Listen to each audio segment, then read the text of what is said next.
Fala pessoal, mais uma nota de rodapé aqui em Caçadores de Horizontes. Dessa vez eu vou falar de um livro chamado As Joias da Rainha de Itanhaém, do autor Alberto Farrá, que tem um ateliê ali na cidade de Itanhaém. Vou deixar aqui o link do vídeo para vocês acompanharem a história de Itanhaém, a história e o trabalho de Alberto Farrá, que é o autor desse livro aqui, As Joias da Rainha de Itanhaém, que fala justamente um pouquinho um romance. Na verdade é um romance, né? Na sua primeira metade ele aborda a questão das grandes navegações aí como pano de fundo, como cenário desta narrativa bem interessante aqui.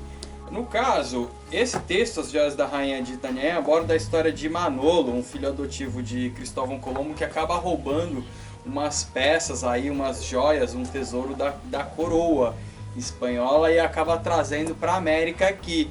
E com o desenrolar da trama, essas joias acabam indo parar em Itanhaém. Agora, essa primeira metade do livro, ela é bem interessante porque ela traz vários aspectos das grandes navegações e dos primeiros tempos do Brasil colônia. Tá? Inclusive, vou deixar também na janelinha no final deste vídeo ou o link na descrição do vídeo sobre os padres jesuítas que, de certa forma, também aborda esse contexto aí dos primeiros tempos do Brasil colônia e também tem tudo a ver com o Itanhaém. Eu conheci o Alberto Farrá fazendo os vídeos dos Passos dos Jesuítas. Então, o Manolo, esse personagem, ele acaba chegando aqui no litoral brasileiro, ele tem contato com os índios, aparecem aqui as questões da antropofagia, aparecem detalhes históricos. O Alberto Farrá ele vai fazendo uma mescla de descrição histórica, de narrativa histórica com o romance. Então você tem aí o começo do livro uma explicação aí do período das grandes navegações e vai passando para o cotidiano até que de repente você está imerso na narrativa do personagem do Manolo aí lidando com o dia a dia do Brasil colônia. Em questões, por exemplo, da antropofagia, né? Tá aqui logo no começo do livro, caminhando de volta para a orla marítima, ele volta a pensar na antropofagia dos índios. Não seria um ato de alimentar com o fito único de aproveitar das qualidades nutritivas da carne? Ou era de fato tão essencial esse mantimento ao ponto de considerá-lo possuidor de virtudes mágicas e terapêuticas? Será mesmo que só comiam a carne humana em rituais específicos para satisfazer o espírito de vingança, o excessivo ódio que transforma o ato numa regra bélica, comendo apenas os inimigos? Então era o que estava se passando na cabeça do personagem. Na verdade esse é um questionamento antropológico, né? Um questionamento inclusive recente, porque durante muito tempo a historiografia clássica, a antropologia clássica condenava esse ato como um ato a ser superado, e a antropologia moderna ela viu como a questão da guerra, né? Da necessidade dos rituais antropofágicos ligados à guerra, a questão da absorção da força do inimigo, do respeito ao inimigo e tal, que era muito presente nas comunidades indígenas aí. Isso não só no Brasil, tá? Esses rituais eles aconteciam em toda a América, com diferenças, é claro, mas foram rituais extremamente condenados pela Igreja Católica. Até o início do século XX, os pesquisadores também compartilhavam dessa ideia.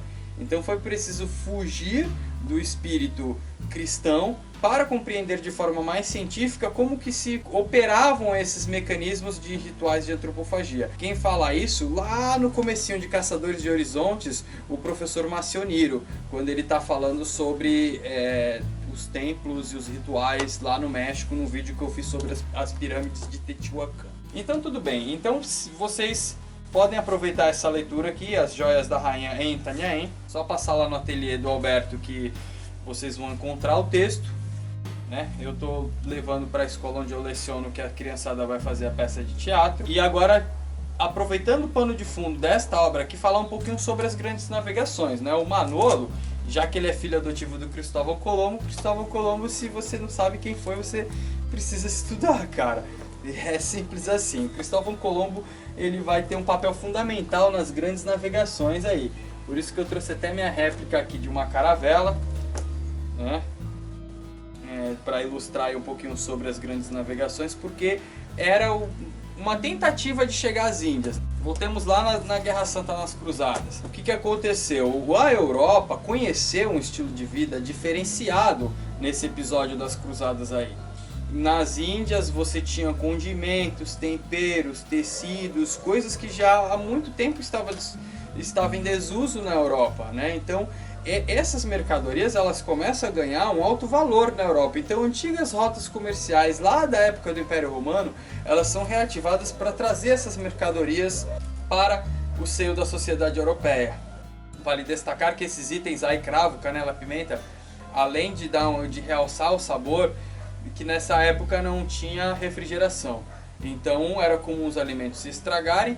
Além de você disfarçar o gosto, você também conseguia conservar por mais tempo. Sem contar todos os tecidos que vinham do Oriente, que também começa a ter um grande valor no mercado europeu. E aí os genoveses ali, a Península Itálica, aquela região ali do Mar Mediterrâneo, acaba sendo monopolizada, né? E os comerciantes da costa da Europa, principalmente de Espanha e Portugal, junto com a coroa portuguesa, tem que se lembrar que há uma relação muito próxima da corte com a crescente burguesia, o surgimento aí da burguesia, os grandes navegadores, né? Para buscar essas mercadorias. Então não seria possível se não houvesse essa relação próxima entre os dois.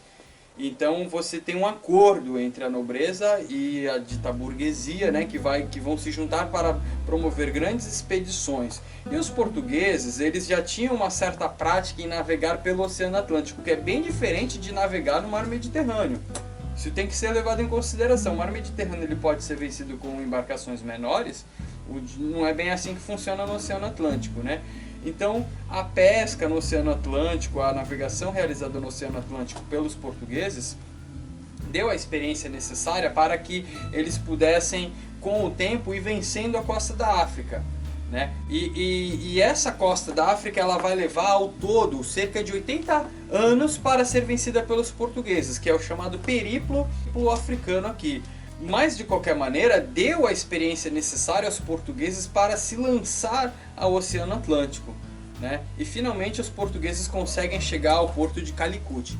Em contrapartida, uma vez que os portugueses estavam fazendo essa exploração do sul, o que levou inclusive a Igreja Católica a promover o Tratado da Bula Intercoiteira, então levou os espanhóis a explorarem um outro caminho para as Índias. E aí é que o Cristóvão Colombo, convicto de que a Terra era redonda, propôs a geocircunferência para chegar às Índias, né? Foi difícil ele convencer a coroa sobre isso.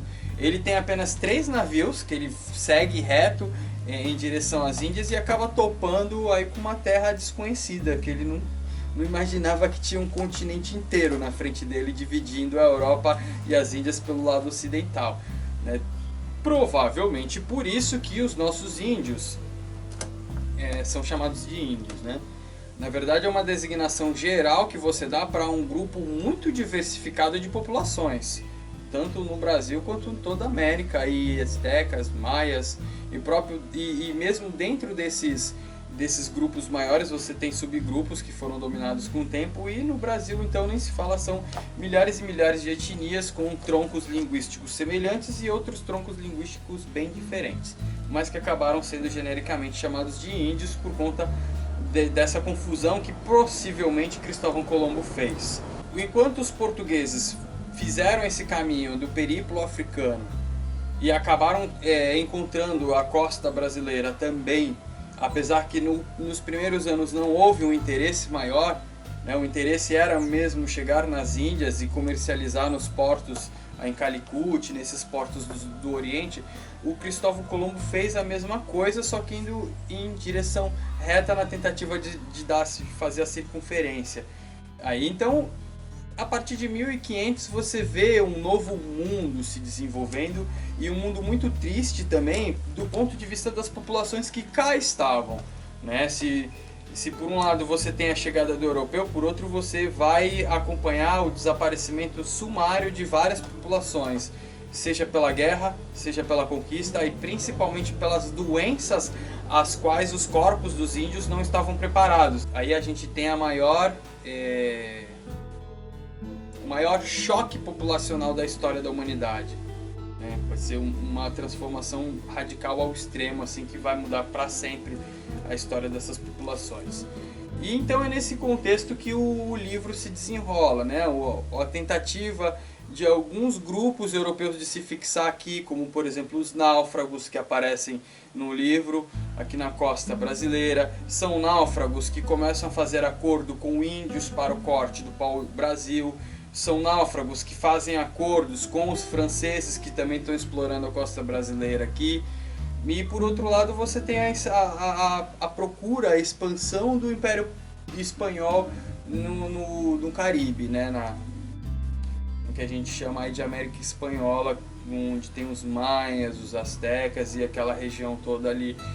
Então fica aí a dica de leitura, As Joias da Rainha em Itanhaém. Lembrando que a outra parte do texto, eu vou parar de fazer spoiler para vocês lerem o texto, mas a outra parte fala já de uma Itanhaém recente. Se você não conhece Itanhaém, convido você então a acompanhar o vídeo dos Passos dos Jesuítas, na qual eu passo pela cidade de Itanhaém e mostro algumas das belezas que a cidade tem. E convido então vocês a fazerem essa leitura e espero que eu tenha ajudado aí um pouquinho com as grandes navegações. É claro que é um resumo bem resumidão. E é isso aí, pessoal. Vou embora agora.